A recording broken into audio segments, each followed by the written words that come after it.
सुना है बड़े पाई के फनकार हो गए हो। नहीं नहीं, वो तो पता नहीं, ऐसी बात नहीं है जी। बस ऐसे ही, वो ऐसे ही लोगों की आवाजें निकाल लेते हो। वो ऐसे ही लोगों के रिश्ते खत्म करा देते हो। बस ऐसे ही। वो तुम शायद भूल गए हो कि हम दोनों पुलिस में रहे हैं। वो हम एक दूसरे को एक दूसरे से ज्यादा जानते हैं।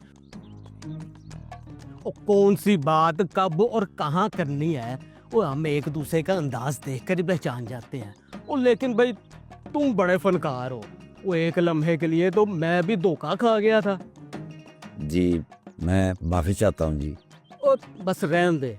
वो कोई जरूरत नहीं माफी मांगने और ज्यादा सफाइयां देने की। और हमें पहले ही पता चल गया था कि ये किसने करवाया है फोन। वो खैर एंजॉय करो। वो तुम्हारा भी तो निकाह है, वशमा बेटी के निकाह के साथ साथ। मुबारक हो। खैर, अब मैं चलता हूँ। जी, बड़ी मेहरबानी।